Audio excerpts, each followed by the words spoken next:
I was diagnosed with MS, multiple sclerosis, when I was 33. Her mom has the relapsing remitting kind of MS. And, Amy ended up with the chronic progressive. I think she was anticipating more her mom's journey, at least early on in her diagnosis. She was 25 when she was diagnosed, and she was 43 when she died. She just got worse and worse, lost the use of her legs, had double vision, wore an eye patch for a while. In fact, that was her first symptom, and it was mine as well. She first used a walker, then a manual wheelchair, then a power chair. She was stubborn in her acceptance, which I think is normal, but stubborn in her acceptance of these changes. She once said to me, "I am determined I'm not going to become this disease." And it was said with real grit.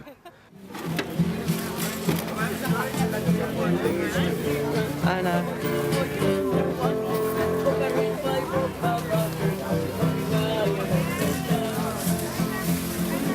I also remember at one time she said, "I think you're disappointed in me." Because I was one of these people who said, "No, you just, keep fighting this." And I said, "No, Amy, you are one of the bravest people I've ever met." She once said, "It's not the mobility, I can deal with that. It's the pain, the terrible neuropathic pain, which neurologists would say, we can't fix that." She had a catheter installed in her spine and a pump in her groin, so she was getting narcotics, opioids, 24/7. That, I think, bugged her more than anything, because she was such a lucid thinker,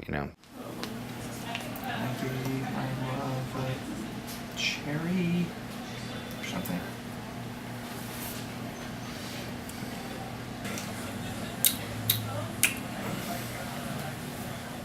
She hated the experience of kind of losing her ability to think clearly. We're memorizing precedents here at the hospital, just to pass time. All right, so I've memorized the first 10.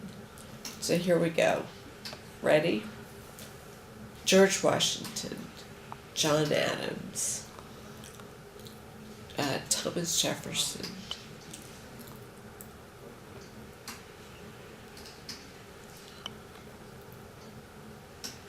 that's where I always get stuck. James Monroe. And then, James Madison. James Monroe. I can't believe I forgot that. John Quincy Adams. Andrew Jackson.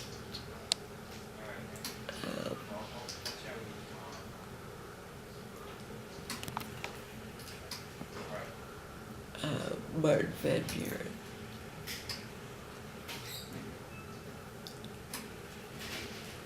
William Henry Harrison. And Tyler.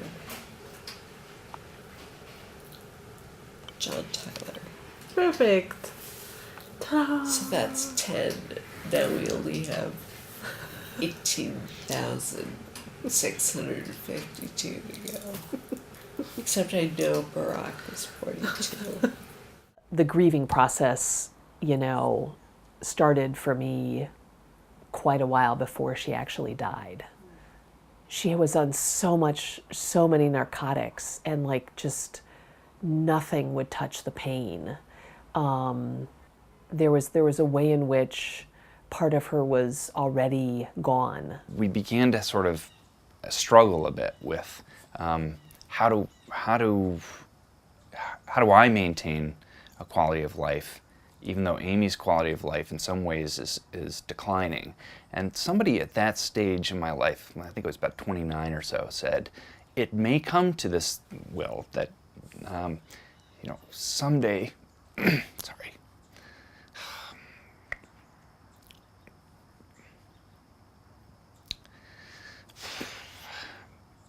The suggestion was at some point she was going to be dying and I didn't have to die with her.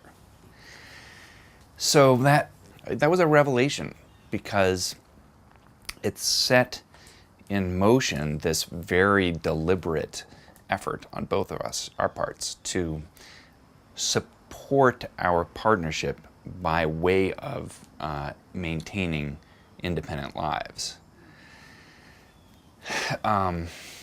And the way I did that was by, playing music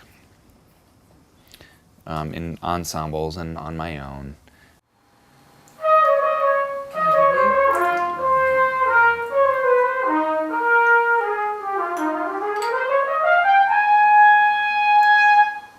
More than one time she'd call and say, I'm just really struggling with, I don't want to be despairing. And yet I really feel like I'm verging on that. Part of the role that I played later on was, as she was kind of progressing through MS and trying to figure out, like, what was the meaning of all of this? That was a question that we really struggled with together. I always felt like, she never really had a religion. She was just a spiritual person who was interested in religious communities and found her way into those in various ways throughout her life. She continued to maintain this like core belief in the goodness of God, in the sweetness of life. Kisses from Aunt Amy.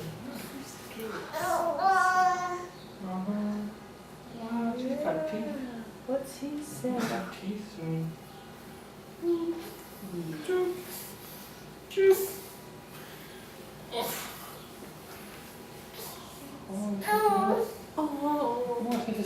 That was a head hug. As these things were going on, you'd expect somebody to be just totally consumed by their pain and the challenges that come with the disease.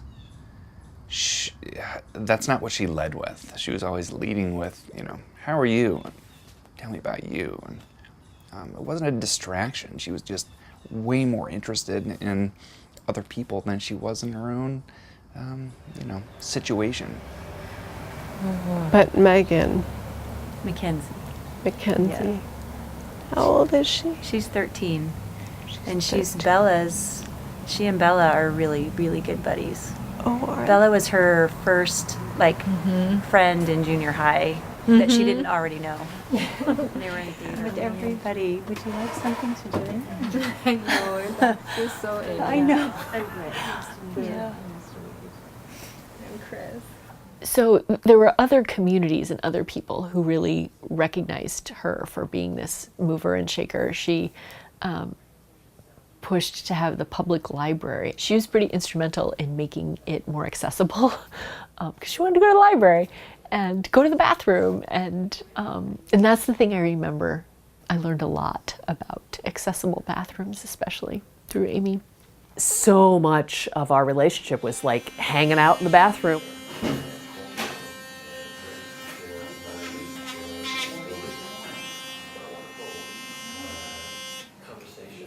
Quite a way to start the day.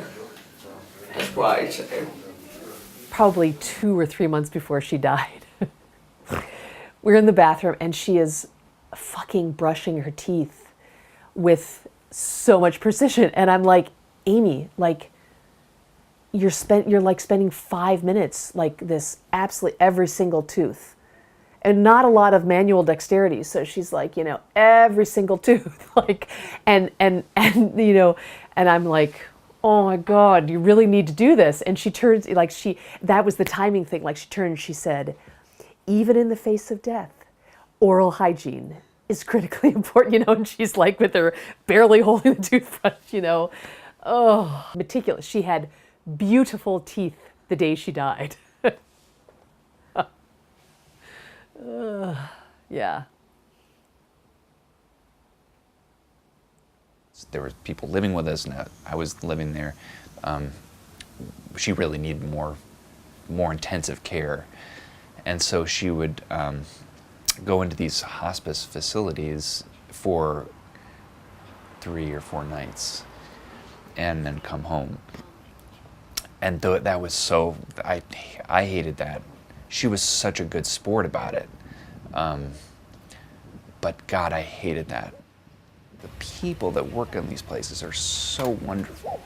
But it was just, we had this feeling every time like, oh my God, you know, she's 42. The other people here are in their 70s and 80s and 90s. Like, this just is not normal. This is not right. This is not good. Can you hear me? Yeah.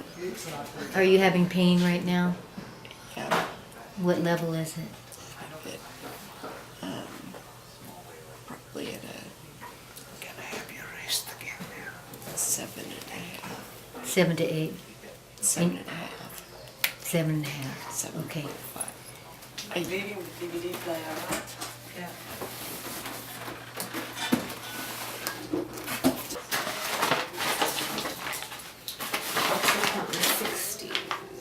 Here they are. And it says that you have 16 left. Okay. Becky, 16. Good. You guys are perfect. Oh, we have to be, especially with the narcotics.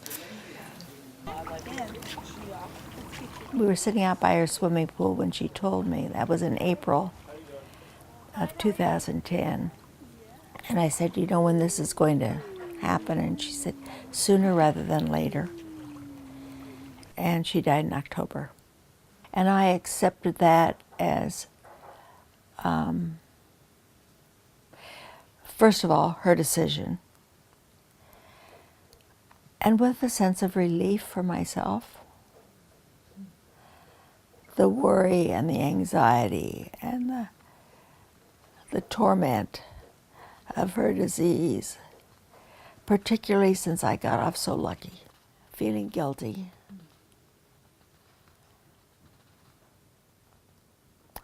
That I somehow passed this on to her. I said, how will you do it, Amy? And she said, well, I said, will you use drugs? And she said, Mom, I've had so many drugs for so long, I wouldn't know what would kill me. And then there was this ongoing thing of like, I don't want to leave the party. Like, I love life. I don't want to die. Like, she didn't want to die, but she wanted the pain to end. You know, you've heard all those stories from my mom and my dad about the fact that I'm the literal queen. And when I say I'm going to miss people, I don't mean it literally. I mean, I'm going to, right now, when I think about life going on, I'm going to miss seeing it all. You know, I'm going to miss being here with you. I'm going to miss seeing Finn grow up. I don't mean that I'm going to be dead and miss it. I mean, right now, I miss the idea that I'm not going to be with all that. Is it hard for you to think he's gonna carry on? In some ways it is, but in other ways, I'm just so confident that, you know, that he's gonna be great. He's gonna miss me, but that he's gonna do really well. By the time she got to, it felt like it was the only option left was to stop eating. How do we treat people so they can have quality of life and live their fullest lives and be the people they need to be in the world for as long as they can? I mean, I find a real distinction between when someone completes suicide from a place of anguish and depression and loneliness, you know, when they're just so unable to think through, how is this going to affect my family? They're, you know, I feel like that's really different than saying, you know what, family and friends, I can't do this anymore, and I love you, and this is the decision I've made and I need to be done. I feel like that's really different in my mind. I see death with dignity as a social justice issue. I don't come from a theological tradition that it literally is like a foreign concept to me about like somehow dying by suicide is sinful, or like it's just, that's just not even on my radar screen. So because I believe that God is in deep relationship with all of us, and that, you know, the kind of despair and that causes people to die by suicide, I absolutely believe that God is there holding them and being part of that journey as well. Whether or not to call Amy's death sort of death by suicide, it's funny, I haven't even thought about that, of what language. I am definitely completely supportive of death with dignity. I've worked on the cause of end-of-life choices, sometimes known as death with dignity, for people who are dying terminally ill, to have the option of having medical help to complete the dying process. It's not euthanasia because the person is already dying, terminally ill. And in that sense, Amy was not terminally ill. To be terminally ill, medical science designates that as 6 months to live. And Amy could have lived who knows how much longer, but nobody ever said she had 6 months to live. She was so enthusiastic about life. And, you know, just brought so much to the people around her. It was just so unfair. You know,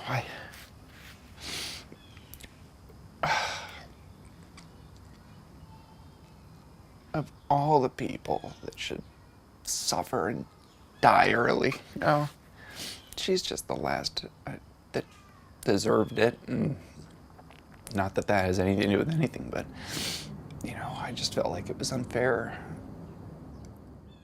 She was a huge disability justice advocate. She was the MS Volunteer of the Year, you know. She did a lot of work around disability justice advocacy, around access. With the lack of death with dignity laws, there's a way in which her agency was taken away. But I was really grateful that she had a way to have some degree of control over alleviating her suffering.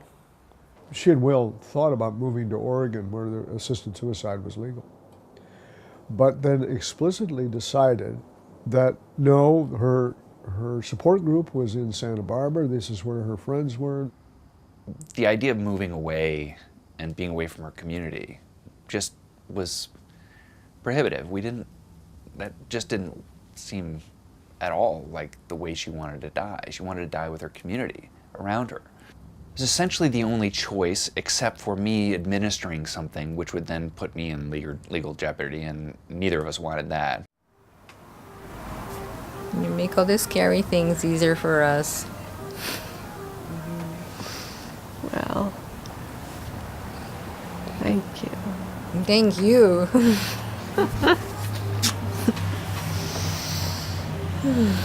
It could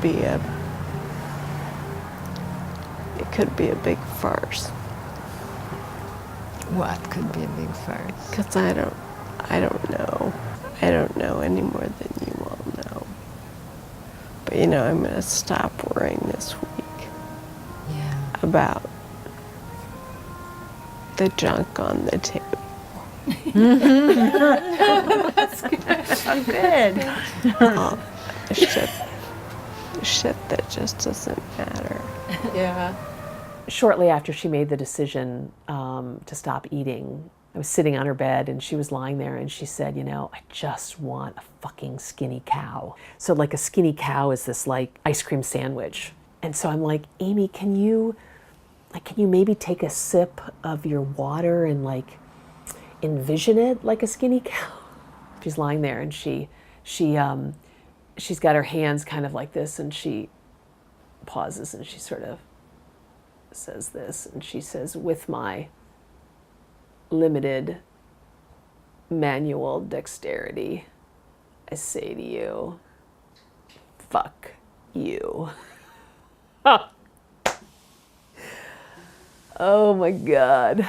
Yeah, so like, fuck off, I'm not gonna sip of water and think of it as a skinny cow. Well, she stopped eating and kept drinking water. It was very difficult from the get-go. She, 3 days into it, decided, I don't want to do this. I've changed my mind. I want something to drink. You think it'd be alright just to wet my whistle?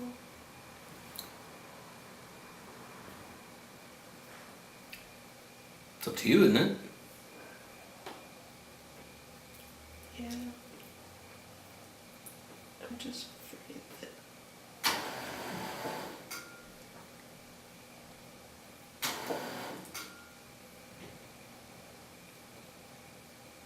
if I wet my whistle, it's just gonna take longer.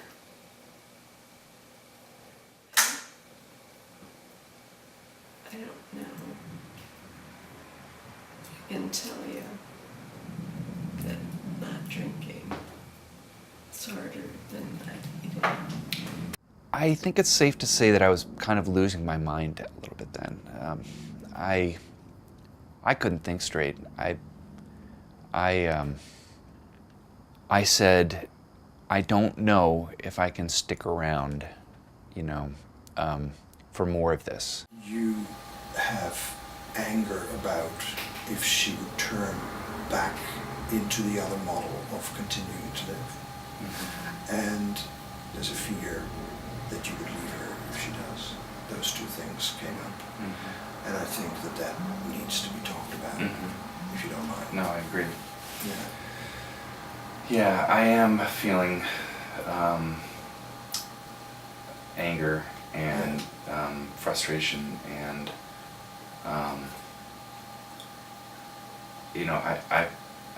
my experience has been over the last couple of years that that Amy has periodically wanted to die, has asked for my help in figuring out how to make that happen.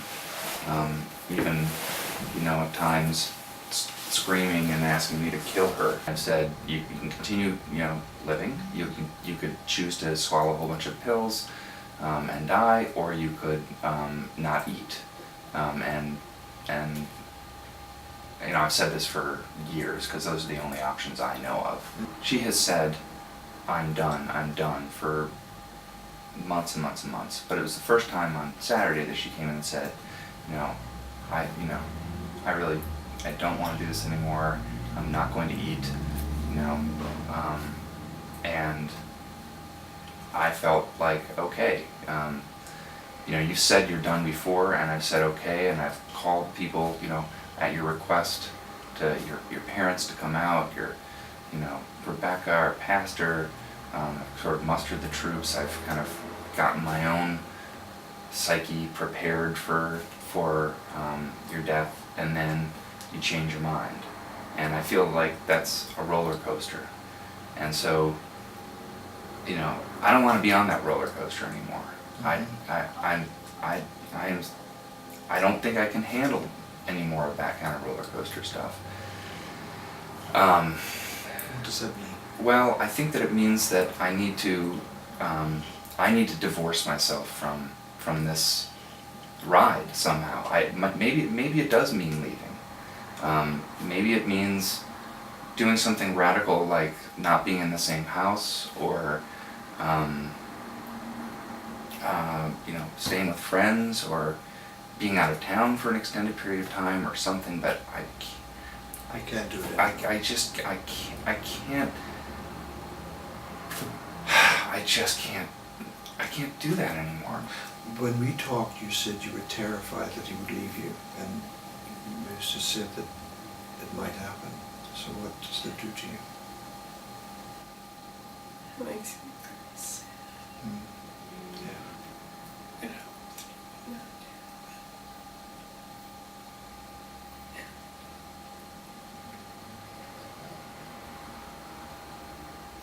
do it. Would you?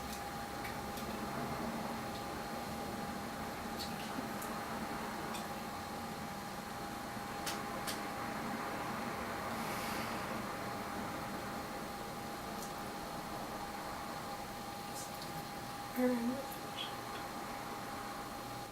I know you do. I love you very much as well.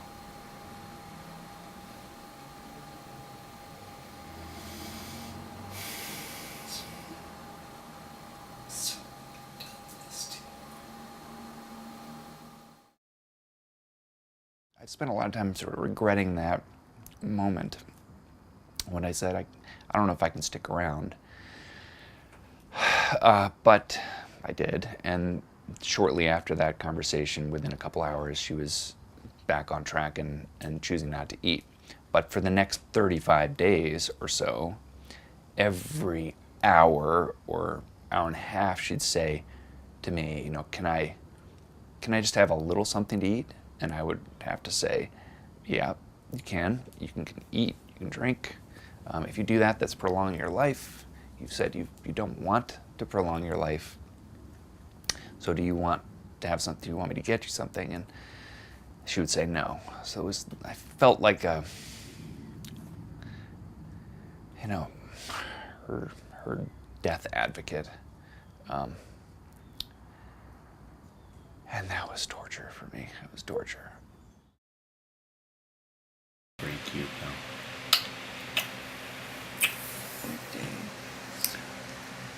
You stopped eating on Saturday of last week, so this is day 8.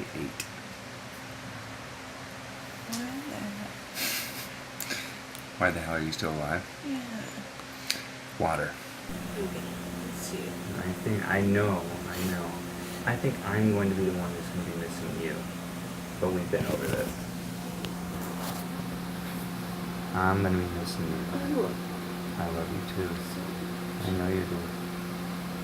I know you do. I feel it every day. I do. I feel it. I hope you feel how much I love you. Do you?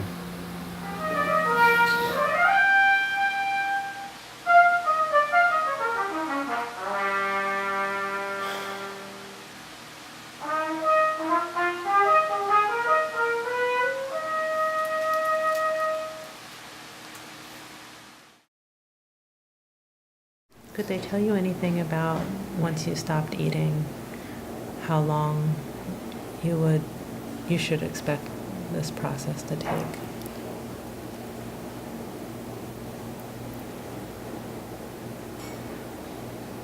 Might take 3 weeks.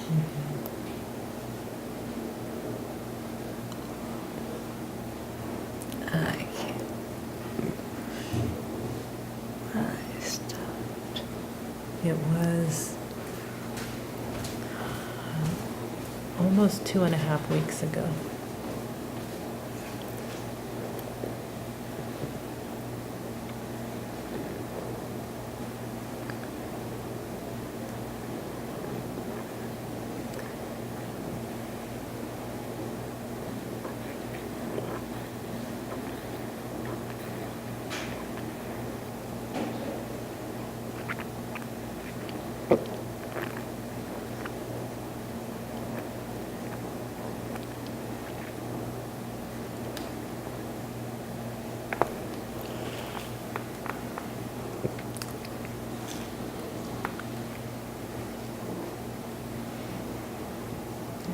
How does the pace feel for you? Does it feel like it's taking a very long time? Does it feel like, you're not ready yet? Where are you in this? It feels long. Yeah.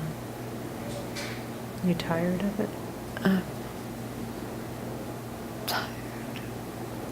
Yeah. I'm waiting. Yeah.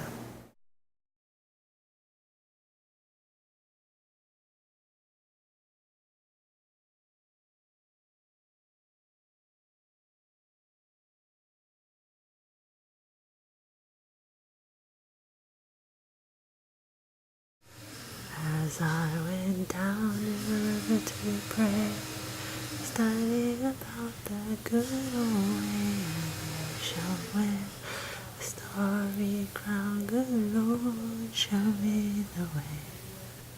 Okay, you look really nice. You look so peaceful. And you've got a big smile on your face. A big smile.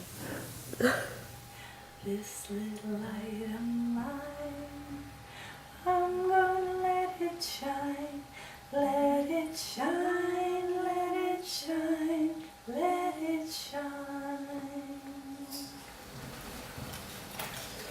We had a long night.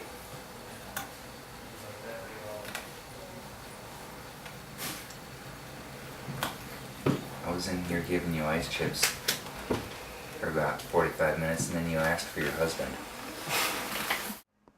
My last memory, and I can say this without choking up, which is strange, but remember the last thing she said to me was, "Dad, I'm only 43." She called me that October and said, I've decided I'm going to stop eating. And I don't want you to come. And I don't know what to believe, but if there's a place that I can watch over you, I will.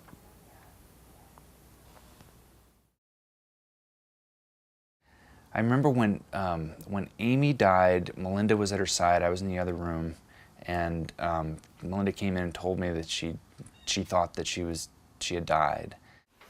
We bless Amy's hair that the wind has played with.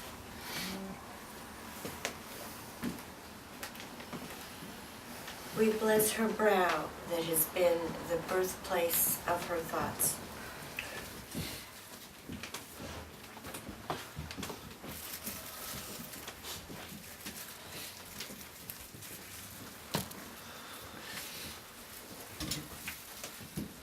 In that moment, I was like, God, I despite all of my suffering and Amy's suffering, I just didn't want her to go.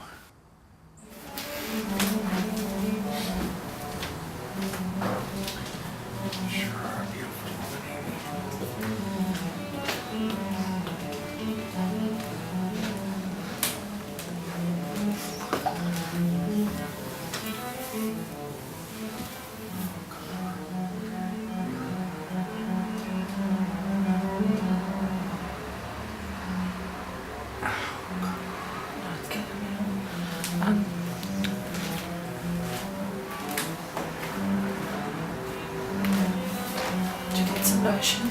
Yeah.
I still haven't made meaning out of the level of suffering that Amy had. I am so grateful that she's not in pain. And I hope that I will have some understanding after my own death about what what was that all about, and why did she go through that? And I grieve still. The pain is as deep, but it doesn't last as long. Her father and I set up an internship for her after her death, and in restorative justice. And I was invited to come and be a part of the first couple of years of interviews. The first candidate came in, and he looked very young and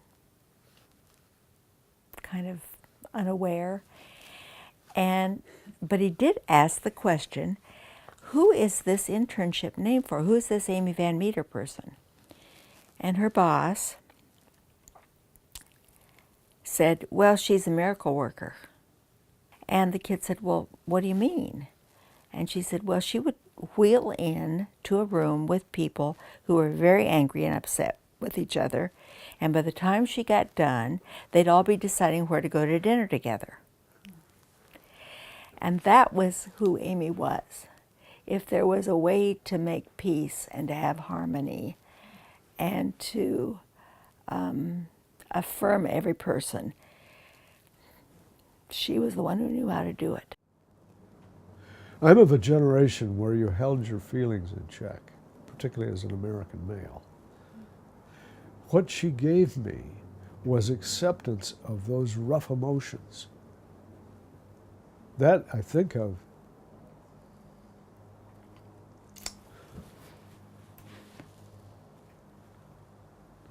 It's going to sound strange, but it's a gift that she gave me. Yeah. I learned something.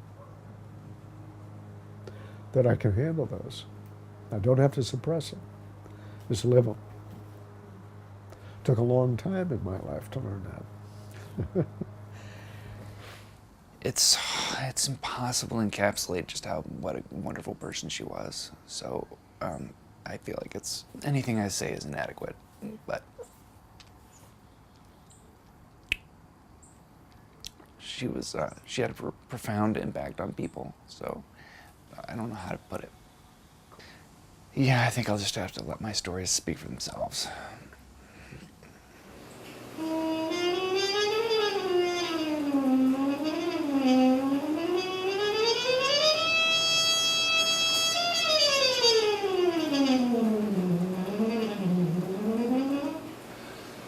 Mm-hmm.